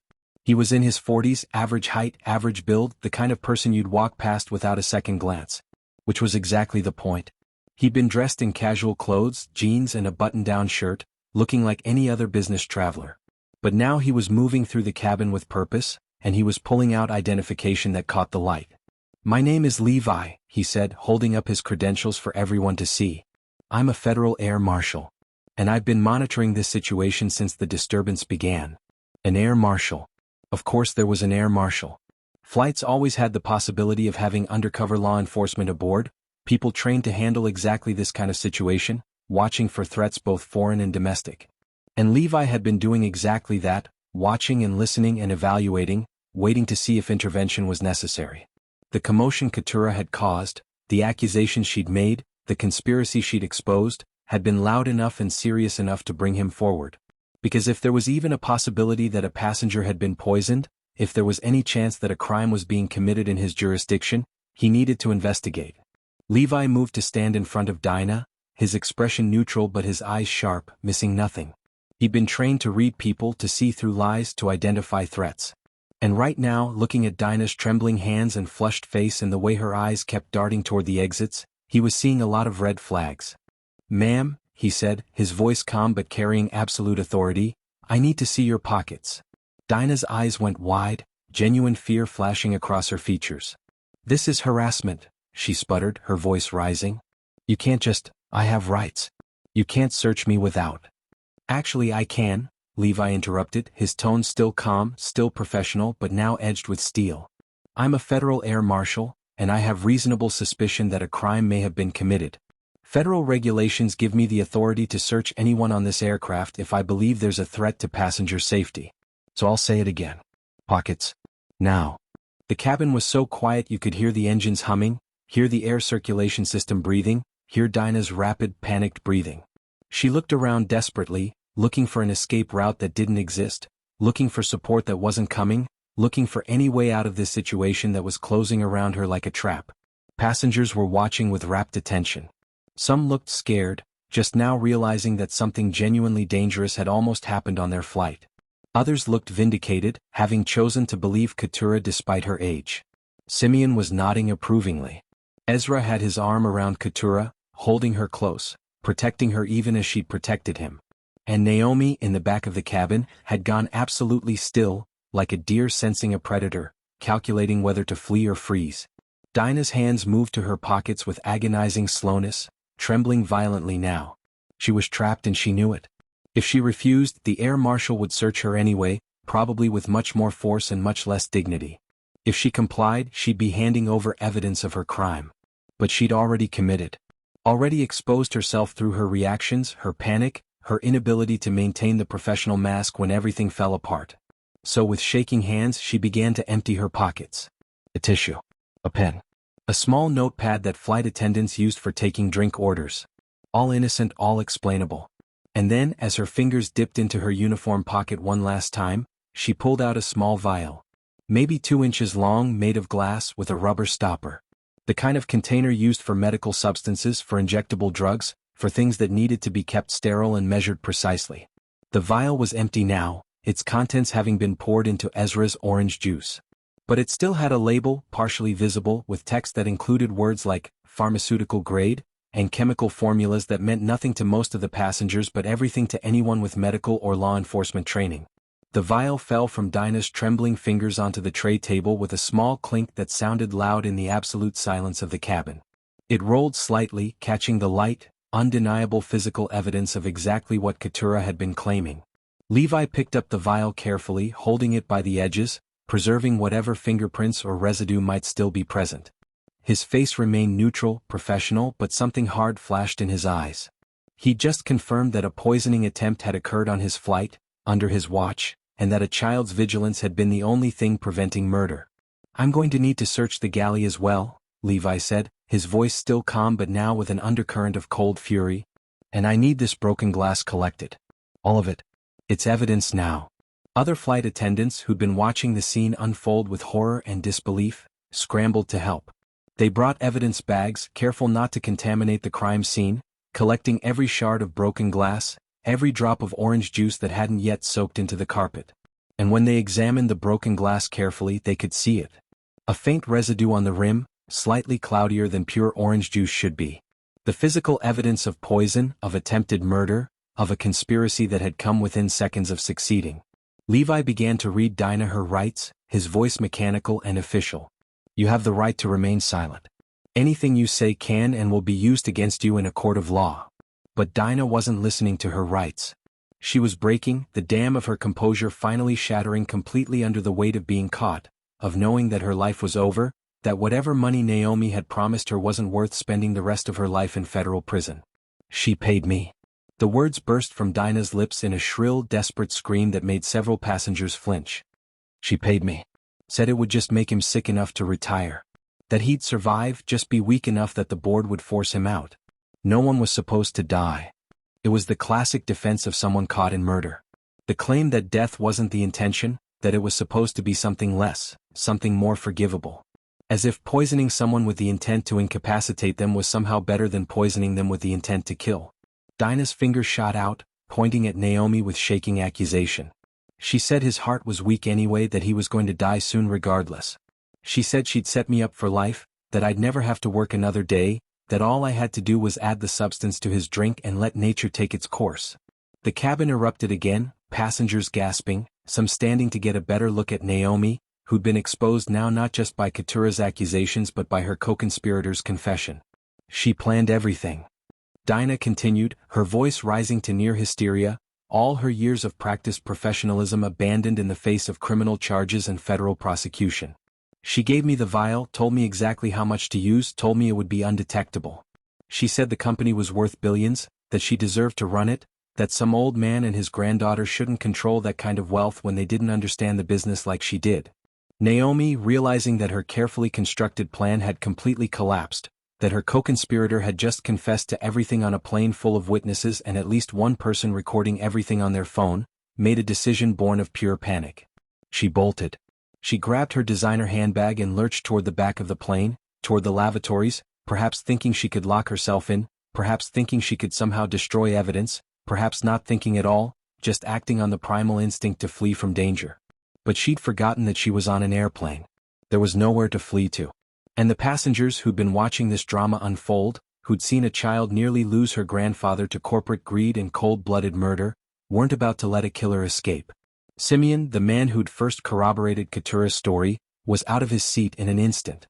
He was a retired prosecutor, as it turned out, with decades of experience dealing with criminals, and his instincts kicked in immediately. He blocked Naomi's path, his body a solid barrier between her and the lavatory. Other passengers joined him, forming a human wall that Naomi couldn't get through. A young woman in her 20s, a college athlete with quick reflexes. An elderly man with military bearing who'd probably served decades ago but still remembered his training. A mother traveling with her teenage son, both of them blocking the aisle with crossed arms and determined expressions. Naomi stumbled to a stop, trapped by civilians who'd decided that justice mattered more than minding their own business. She tried to turn back, to push past them, and that's when her designer handbag, expensive leather with brass fixtures that probably cost more than most people's monthly rent, slipped from her grip. The bag hit the floor and burst open, its contents spilling across the aisle like evidence exploding from a piñata. Documents scattered everywhere. Papers with the Obed Technologies letterhead. Board meeting agendas marked confidential. Succession plans with Naomi's name highlighted as interim CEO. Financial projections showing how much the company would be worth under her leadership. Notes in her own handwriting about board members who could be swayed, about timing, about the best moment to invoke emergency protocols. And there, among all the corporate documents and financial planning, was something even more damning. A contract. Actually written out and signed, because Naomi was nothing if not thorough, believing that even criminals should document their arrangements. A contract promising Dinah Shelomith $2 million in exchange for services rendered, on a specific date and flight number. This flight. Today. Levi moved quickly, carefully collecting the documents while other passengers held Naomi in place. His trained eyes scanned the papers and what he saw confirmed everything. This wasn't just attempted murder. This was conspiracy, premeditated, planned, documented. This was a corporate executive so arrogant, so certain of her own superiority, that she'd actually created a paper trail of her own crime. Naomi Bathsheba, Levi said, moving to stand in front of her, pulling out zip-tie restraints from a pocket. You're under arrest for conspiracy to commit murder, attempted murder, and assault with a deadly weapon. You have the right to remain silent. As he read Naomi her rights, as he secured her wrists with the zip ties, the full scope of the conspiracy became clear to everyone in that cabin. Naomi had orchestrated everything. She'd researched the drug, found someone to provide it, identified Dinah as a potential accomplice, arranged to be on the same flight, given Dinah the poison and instructions on how to use it. With Ezra incapacitated or dead, with the board meeting scheduled for the very next morning, with emergency protocols in place that would require immediate appointment of interim leadership, Naomi would have stepped into the CEO position before Ezra's body was even cold.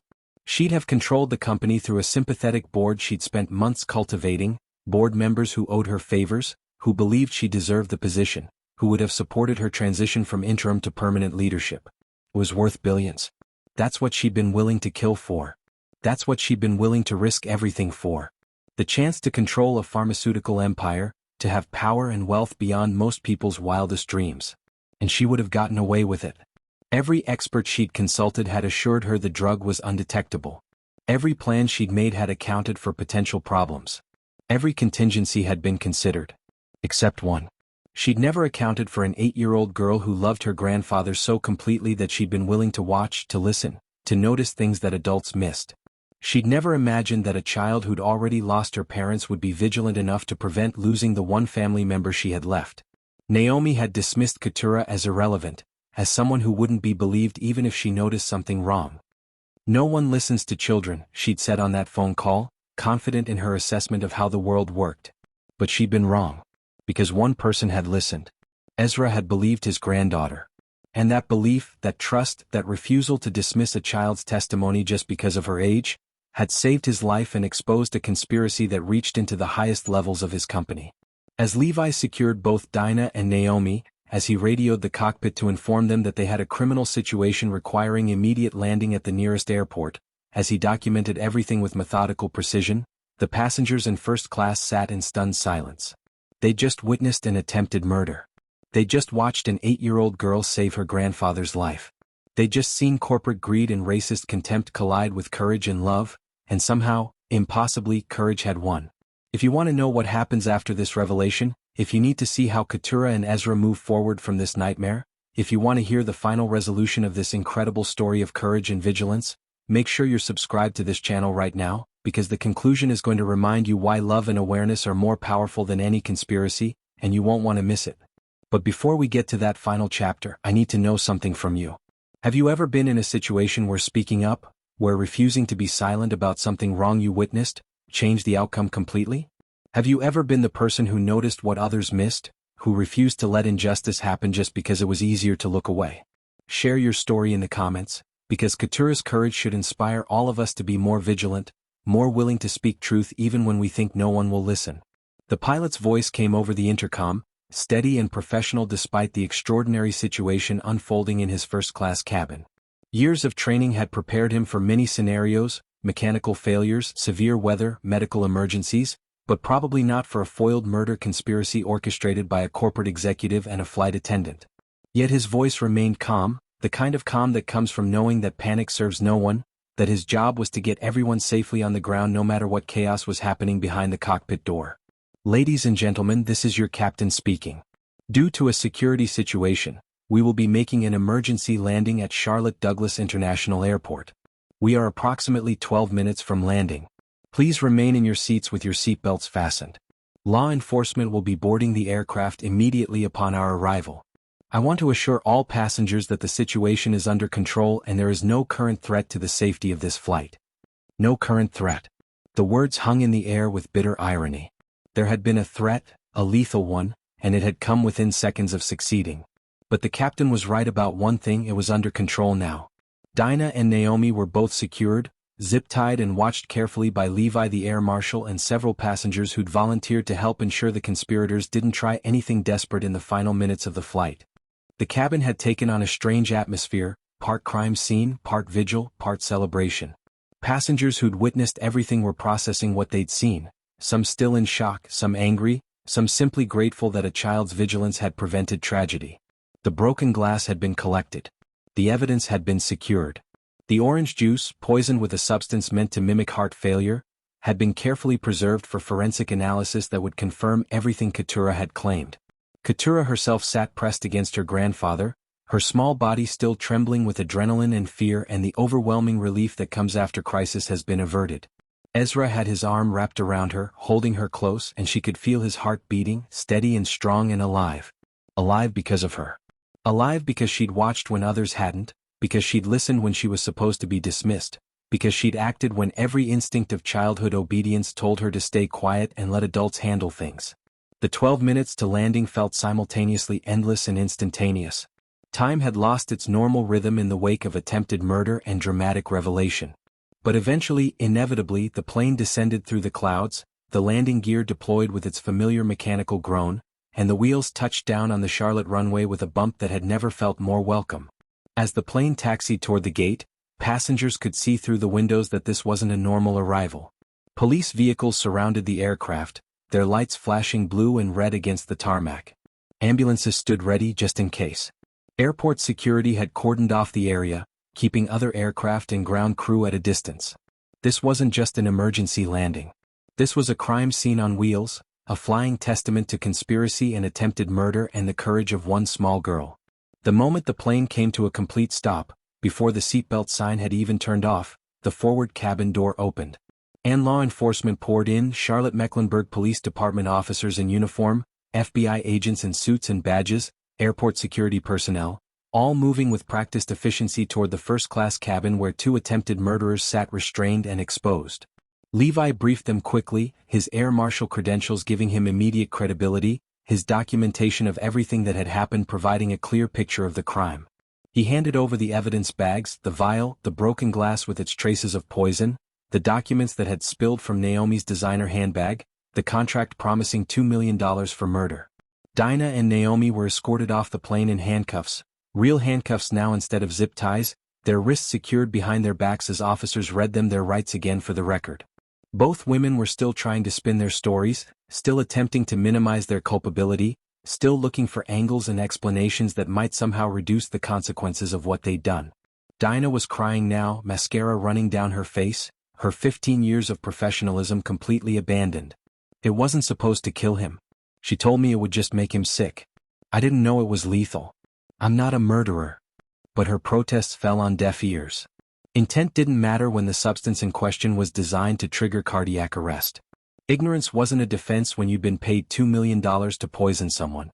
She was a murderer, or at least an attempted murderer, and no amount of crying was going to change that. Naomi, in contrast, had gone silent.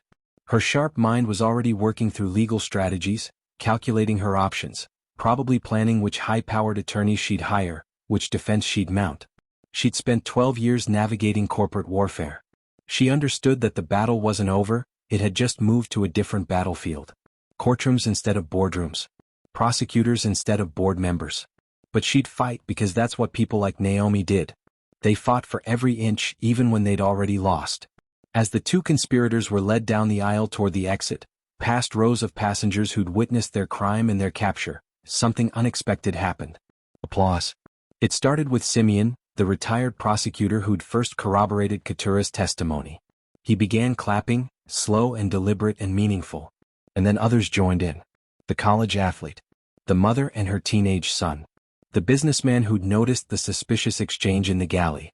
The applause grew, spreading through first class and into the rows beyond as word of what had happened passed from passenger to passenger. They weren't applauding the arrest exactly, though there was satisfaction in seeing justice begin its work. They were applauding courage. They were applauding an 8-year-old girl who'd saved her grandfather's life. They were applauding the validation that sometimes, when you speak truth even when no one wants to hear it, people do listen. Keturah, still pressed against her grandfather, felt tears burning in her eyes. Not tears of fear this time, but tears of relief and exhaustion and the overwhelming emotion that comes when crisis finally ends, when the adrenaline drains away and leaves you shaking and spent. Medical personnel boarded next, paramedics with equipment and gentle hands and years of experience dealing with trauma. They approached Ezra first, checking his vital signs, asking questions about how he felt, whether he'd experienced any symptoms, any chest pain or shortness of breath or irregular heartbeat. "I'm fine," Ezra assured them, though he submitted to their examination with patient grace. "Shaken certainly, but unharmed thanks to my granddaughter." His vitals were normal. His heart, that vulnerable organ that had been the target of Naomi's conspiracy, beat steady and strong. The stroke damage from 6 months ago hadn't worsened. The poison had never touched his lips, had never entered his system, had been knocked away by a small hand moved by love and vigilance. The paramedics examined Keturah as well, checking for shock, for trauma response, for any physical harm from the confrontation. But aside from elevated heart rate and the trembling that came from adrenaline crash, she was physically fine. Emotionally, psychologically, those were questions for later, for therapists and time in the long process of healing from yet another trauma in a young life that had already seen too much loss. After the medical checks, after the initial police interviews, after the documentation and evidence collection and all the bureaucratic machinery of justice had been set in motion, Ezra and Keturah were finally escorted off the plane. Not in handcuffs like the conspirators. With dignity. With respect. With the careful attention given to people who'd survived something terrible and deserved gentleness. They were taken to a private airport lounge, away from the crowds and cameras and inevitable media attention that would follow once word got out about what had happened. The room was quiet, comfortable, with soft chairs and muted lighting and privacy that both of them desperately needed.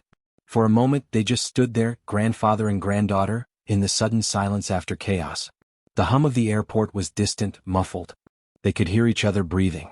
Could hear the settling of their own hearts. Could finally process what had just happened. And then Ezra did something he hadn't done since Keturah was much smaller. He knelt. Slowly, carefully, his 72-year-old knees protesting the movement, he lowered himself until he was at his granddaughter's eye level. He placed his weathered hands on her small shoulders, hands that had built empires and signed billion-dollar contracts, now trembling slightly as they touched the child who'd saved his life. His voice, when he spoke, broke with emotion. This man who'd faced down hostile takeovers and corporate raiders and every kind of business warfare without flinching, found his voice cracking as he looked into his granddaughter's eyes. "You saved my life, little one." The words came out thick with tears he hadn't yet allowed himself to shed. "You saved my life. How did you know? How did an 8-year-old girl see what no one else saw?" Keturah's own tears were falling now, tracking down her cheeks, carrying with them 3 years of grief and fear and the desperate responsibility of trying to protect the one person she had left. Her voice was small but steady when she answered, repeating back to him the very lesson he'd taught her. "You always tell me to watch, to notice things. You tell me to pay attention, to see what people do instead of just what they say. So I watched. I watched her face when we got on the plane. I watched how she treated you differently than everyone else. I watched them exchange something in the galley. And I saw the bad in them, grandfather. I saw it and I couldn't let them hurt you." The simplicity of it was devastating. She'd done exactly what he'd taught her. She'd observed. She'd noticed. She'd trusted her instincts. And those lessons, taught by a grandfather trying to prepare his granddaughter for a world that wasn't always kind, had ended up saving that grandfather's life. Ezra pulled her into his arms then, a tight embrace that spoke of love and gratitude and the fierce bond between them. He held her like she was the most precious thing in the world because to him she was his last connection to his daughter. She was his reason for continuing to fight when his body wanted to give up. She was his legacy, not the company or the patents or the billions, but this brave, observant, loving child who'd been willing to risk embarrassment and disbelief to protect him. "Your parents would be so proud," Ezra whispered into her braided hair, his voice muffled by emotion. "Your mother, your father, they would be so incredibly proud of you." "I'm so proud." You are braver than any adult I know. You faced down 2 people planning murder and you didn't back down. You didn't let them dismiss you. You saved my life, Keturah. You saved my life. Keturah's small arms wrapped around her grandfather's neck, holding on tight, and her words came out in a rush, the confession she'd been holding since her mother died, the promise that had driven her vigilance. I promised Mama I'd take care of you. Before she died in the hospital, when I went to say goodbye, I promised her I'd take care of you. Like you take care of me. I promised, grandfather. I promised. And Ezra understood then the weight his granddaughter had been carrying. The responsibility she'd taken on at 5 years old when her mother lay dying. The burden of that promise that had shaped the last 3 years of her life, that had made her hypervigilant and serious beyond her years, that had driven her to watch over him like a guardian angel in an 8-year-old's body. They stayed like that for long minutes, holding each other, crying together, releasing the fear and terror and overwhelming relief of having survived something that should have killed. Around them, the machinery of justice and logistics continued, police reports being filed, evidence being processed, airline representatives making apologies and arrangements. But in that moment, in that private lounge, it was just the 2 of them, survivor and savior, grandfather and granddaughter, bound by love stronger than any conspiracy. Eventually they would have to leave that quiet space. Eventually they would have to face the media circus, the investigations, the trial preparations. Eventually they would have to return to their lives, forever changed by what had happened on that flight. But for now they had this moment. This quiet acknowledgement of what Keturah had done, of the courage she'd shown, of the love that had driven her vigilance. And as I tell you the rest of what happened, as I bring this story to its conclusion, I want you to understand something important. This wasn't just a story about attempted murder and corporate greed. This was a story about how the world treats children, about how easily adults dismiss young voices, about how vigilance and love can overcome even the most carefully planned conspiracy. In a world that often dismisses children as too young to understand, too naive to see clearly, too inexperienced to be taken seriously, Keturah proved that courage has no age limit. She proved that vigilance, when motivated by love, can save lives. She proved that sometimes the smallest voices carry the loudest truth, that sometimes those the world underestimates are the ones who see most clearly. The legal proceedings that followed were swift, at least by the standards of the American justice system. The evidence was overwhelming. Multiple witnesses. Physical evidence of the poison. Recorded confessions from both Dinah and Naomi.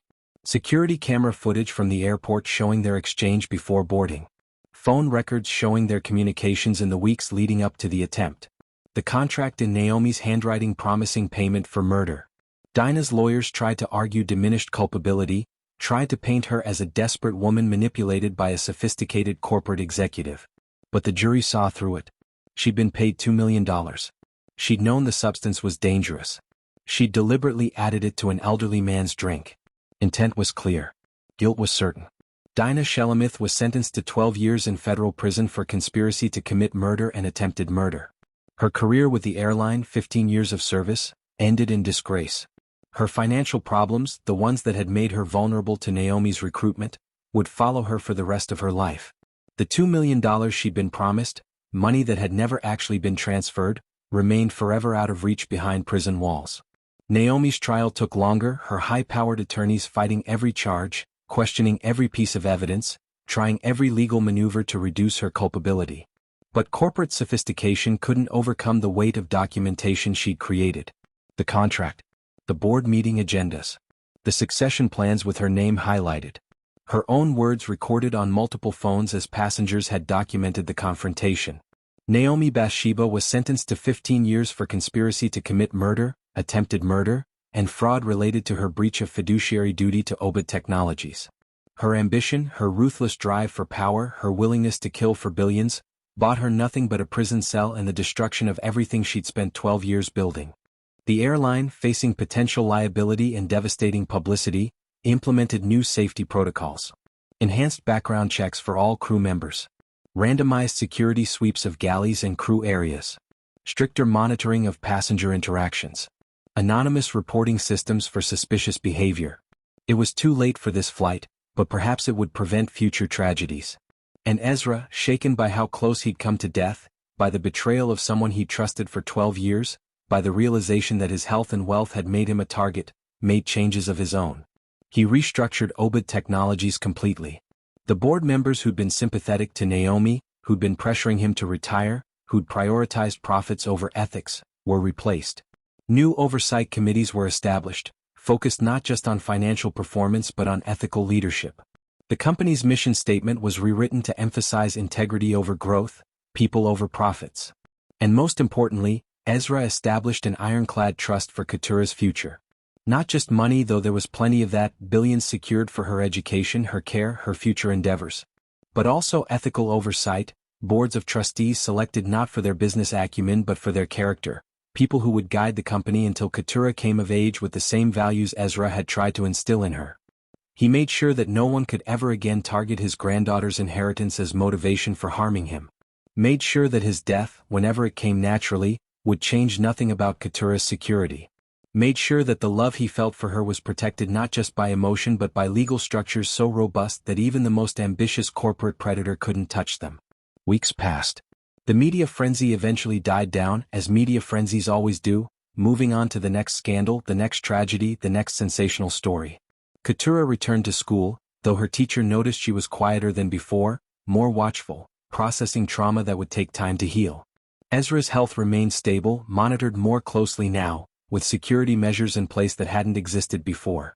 He'd learned that wealth and power attracted not just opportunity but danger, and he took precautions appropriate to that reality.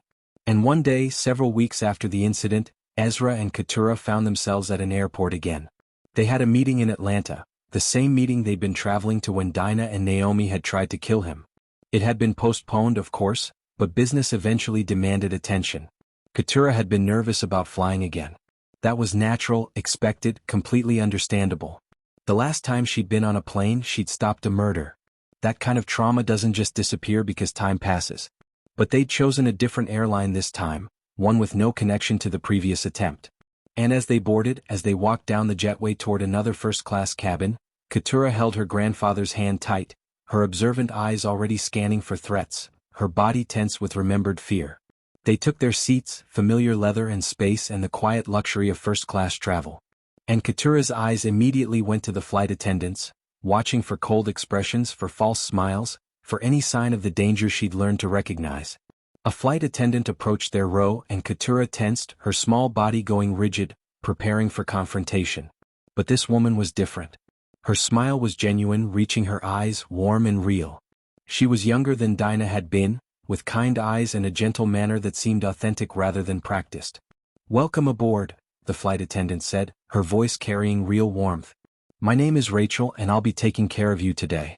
Can I get you anything to drink before we take off? We have water, juice, soft drinks, coffee." She addressed both of them equally, her attention not selective or dismissive.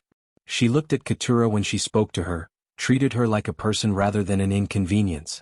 There was no disdain in her eyes, no condescension in her tone. Ezra ordered water, watching his granddaughter carefully, giving her space to respond on her own. Keturah studied Rachel's face for a long moment, her trained vigilance assessing every detail. And slowly, gradually, she saw nothing but genuine kindness.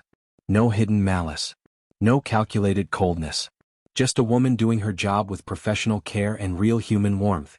"Orange juice, please," Keturah said quietly and then added, softer, "Thank you." Rachel smiled, noted their orders and moved to the next row to take more requests. Normal service. Genuine care. The way things were supposed to be. And Keturah, sitting beside her grandfather as the plane prepared for takeoff, finally allowed herself to relax.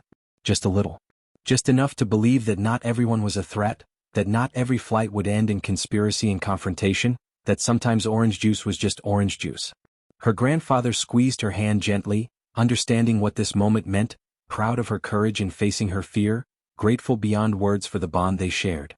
Because this story, this incredible, terrifying, ultimately triumphant story, was really about that bond. About a grandfather and granddaughter who'd lost so much but had each other. About a love strong enough to make an 8-year-old girl vigilant enough to stop murder. About a trust deep enough that a man believed his granddaughter over his own corporate executives. Sometimes the smallest voices carry the loudest truth. Sometimes the people the world underestimates are the ones who save lives.